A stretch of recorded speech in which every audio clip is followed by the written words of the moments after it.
Good afternoon, folks. So, where to go bird watching in Kent? Kent is one of the best counties in the UK for bird watching.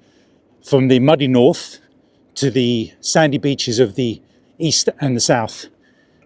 Only probably rivaled by Norfolk, but I'm sure there's a bit of a battle there. We won't get into that. And just to point out, I haven't been to all the reserves as often as I do Elmley or Crossness. So apologies for anyone who says I've omitted something or missed something or got something incorrect. This is just a general overview. For instance, I'm not going to talk about parking because parking times change, parking restrictions change, parking costs change. Sometimes they go from free to being charged for. So you'll just have to look that up on the actual website of the place before you leave. What I'll do is I'll start with the bigger reserves and we'll go clockwise around Kent. And let's go for Crossness up by me in the northwest corner. It's definitely a unique reserve. There's a sewage works, a nature reserve, and a private protected area with a hide. The outflow of the sewage treatment works, which is all treated, I've never seen any dead birds there, has got thousands of waders almost year round. You're pretty much guaranteed 3 species of raptor every day: common buzzards, kestrels, and peregrine falcons. The occasional visitors are sparrowhawk and marsh harrier, and the very rare red kite. Stonechat, reed bunting, chiffchaff, snipe, common sandpipers, curlew, kingfishers, little grebe, chaffinch. Chetty's warblers are very big here. Those are some of the regulars seen almost year round. And depending on the time of year, redstarts, wheatears, windchats, little ring plovers, cuckoo, hobby, common and lesser whitethroat. And once in a blue moon, you might see a barn owl. And in the Thames here, you'll often see grey and common seals. And before you come down, always check the tide times. Make sure it's 4 hours before the tide comes in and about 2 hours after it goes out, I find are the best times to catch the waders close enough for photography or video, or to see them in general with your naked eye. Cliff pools. Now, I've described this place a few times as a bit scopy because the birds tend to be further away, although there are some close encounters. On my last visit, I did quite well. If you work hard enough, you'll get some closer stuff. Has all the waders that Crossness has, but occasionally have some rarer ones like glossy ibis, black-necked grebe, green shank, and I got my first stone curlew there. Just be aware that it's a very long walk around the perimeter, probably about 3 or 4 miles. Okay, Elmley, arguably the best reserve in Kent, if not the UK. Ooh, those are fighting words. It's definitely the best place for people with limited mobility because you can literally sit in your vehicle and drive along the track back and forth, never getting out of it, and seeing thousands of birds all around you. So it's great for that. It's got toilet facilities at the moment, but it's always had them as far as I know. Just a warning, I've said this in a previous video, that they've got insanely busy in 2025 and they've had to start restricting visitor numbers. You have to book a ticket online. Again, I'm not going to get into deep information because it could change. So check the website before you come. Try and get onto their socials, their WhatsApp group, Facebook, Twitter, and they will keep you up to date with what's happening on that particular day. Pretty much guaranteed to see most raptor species there year round: marsh harrier, common buzzard, common kestrel, occasional peregrine falcon, occasional red kite.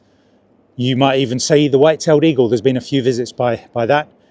Hobby and merlin recently, and as in of January and February of 2025. That's been really good for that. And there's been, I'm not sure if it's a returning, but a red-footed falcon has shown up in 2 separate years and given some amazing shows. There's a very good chance, I did it for the first time in January, to see 4 separate owl species. I don't think there's ever been mention of a tawny, but you're almost guaranteed year round at the moment to see short-eared owl. Late enough, barn owl. The little owl, you'll have to spend your time down by the old schoolhouse where it sits. And long-eared owl is in the car park area, but frequently is very well hidden and you will only briefly see it. The Swale National Nature Reserve, arguably one of the other best reserves in the UK, but very hard to get to, is down a potholed road, a very, very badly potholed road that I have had a puncture before. You have to go down very, very carefully. And then if you want to go out and see the waders, you've got to go through quite a lot of mud, and Wellington boots are a must. There's some private areas. Please read all the signs. Don't wind up the locals and get us all banned. So you'll get the grey-lag geese, you'll get Canada geese, and then the geese coming in at different times of year. Brent, thousands of Brent geese, Russian white-fronted geese, lesser-fronted white-fronted geese, white-fronted geese, all those specialities. Golden plover, short-eared owl, hen harrier, marsh harrier, black-tailed godwit, oyster catchers, knots, dunlin, common ring plover, redshank, you name it, curlew, everything comes here. It's one of the best. And the sea watch is incredible. All the skuas and gannets, sandwich terns, all sorts of sea goodies to watch out for. Your little migrants, your windchats, your wheat ears, yellow wagtails, brambling, and always hopping around, goldfinch, reed bunting, linnets. So, yeah, I mean, hard to get to, but worth the effort if you can get down there. Or marshes. Another scopy reserve, as I call it. Most of the birds congregate in the big pool, which is quite a distance, and you have to have scopes to really see what's going on in there and find the rarity, the little stint or things like that. But moving around, you will get golden plover, known for decent sightings of water rail, barn owl, turtle dove, spoonbill, avocets, knots, and the gull that's been returning every year for the last decade, a Bonaparte's gull. Very, very bizarre. I know nothing about bird behavior, but that's quite odd for the assuming same bird that comes back every single year. Stodmarsh and Grove Ferry Reserve. They are good for hide activity. Eurasian bitterns, marsh harriers, water rails. And as of late 2024, there's been a scarlet ibis, and there's some debate as to where it came from. Is it an escapee, a release, a very weird migrant that had been blown in from somewhere? I didn't get involved. Also good for reedlings, tree creepers, turtle doves. Sandwich and Pegwell Bay. Probably one of the best spots in the country for short-eared owl action with the sprinkling of barn owls. You basically park up somewhere near the golf course, pick a spot and wait for one of them to fly past you. There's also a small colony of tree sparrows. The hides are good for snipe. There's some Dartford warbler action down there. I can't say much about it because I don't go down there very often, but most of the information I get is off the Kent Birding Group. Dungeness Nature Reserve, place that's a mixture of pools and scrub, sea watch, hides, and open land. There's almost nothing this reserve doesn't get. Most British birds and a host of vagrants. Golden eye, black-necked grebe, black tern, red start, whooper and Berwick swans, glossy ibis on the English Channel, dolphins, whales. Before I became a birder, I saw a Facebook post in 2019, I think it was, when a thresher shark was photographed jumping out of the sea. Whoa! Out on the sea watch, gannets, scoters, puffins, phalarope, shearwater, long-tailed duck. On the approach roads, you'll pick up corn buntings and linnets, buzzards and kestrels. They also have a great feeding station in the car park of the reserve, which is great for chaffinch, greenfinch, grey-spotted woodpeckers, and all your typical garden variety, blue tits, grey tits, robins, etc. Rye Harbour.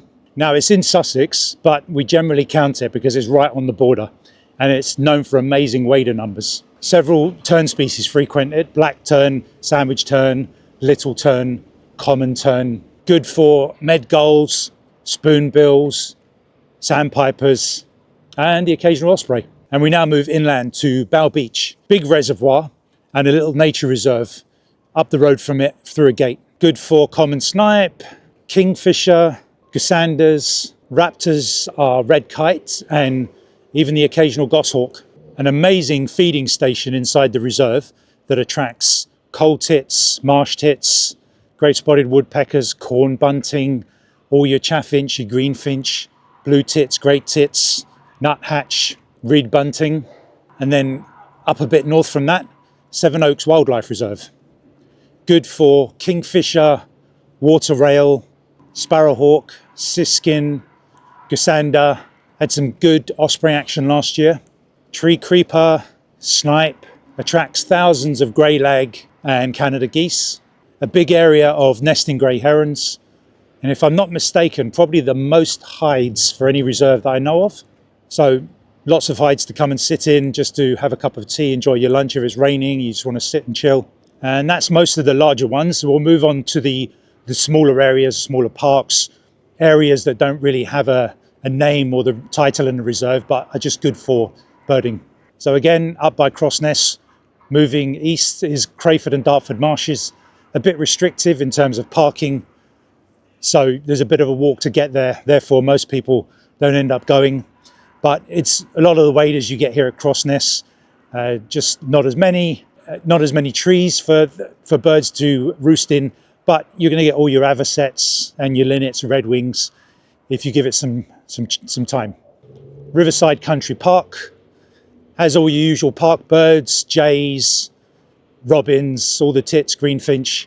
Parking much better than up here at Crayford and Dartford Marshes.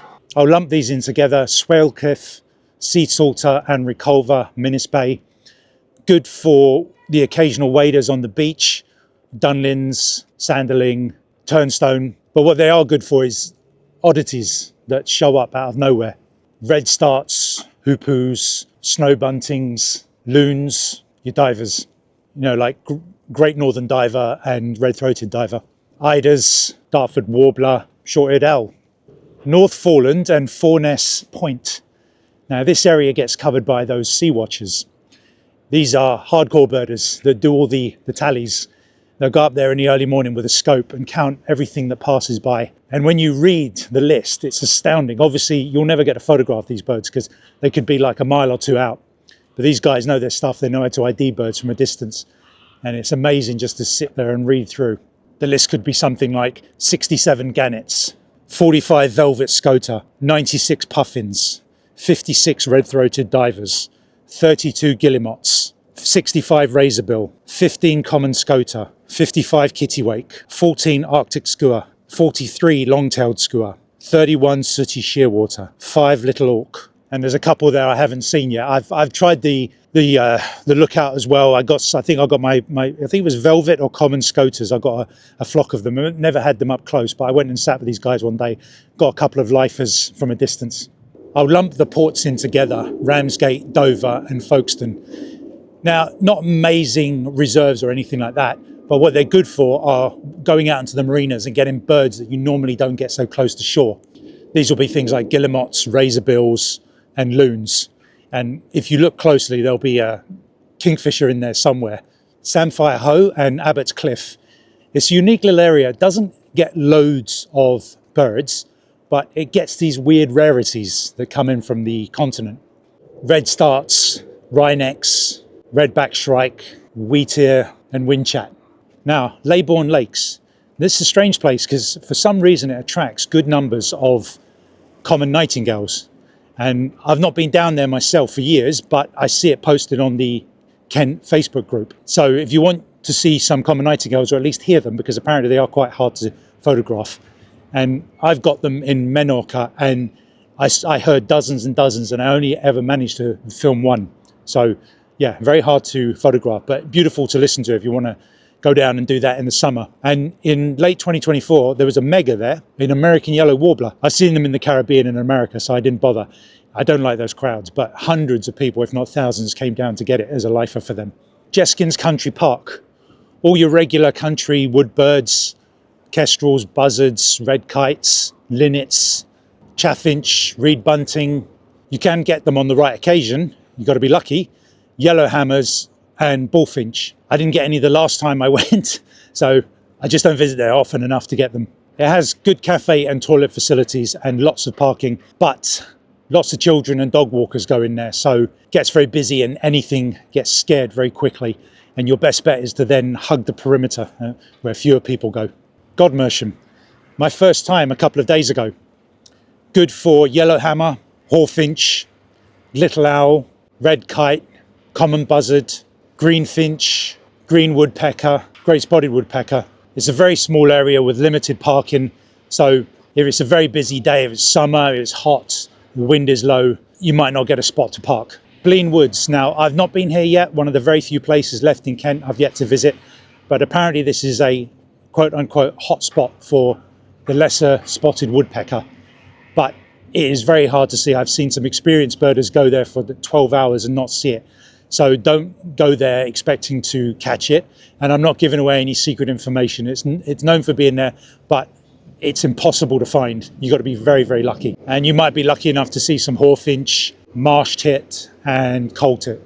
Now, just a reminder, some of you might be screaming at your screen right now going, why haven't you included this? Why haven't you included that? Like Singleton Lake. And well, I'm not familiar with some of these places. I think you only see 1 or 2 birds there, so I won't include it. If I've missed anything, put them in the comments, and I'll make a future video where I'll edit and add stuff or take it away. If people are desperate for me to include things like parking, food facilities, toilet facilities, all that, I'll make it again. But this is just my first go at this subject of telling people where they can come to photograph birds in Kent. Okay, I just threw it together. I made a big list on my phone to read out, and I hope it's helpful. Any suggestions, like I said, leave it below and I'll get back to you.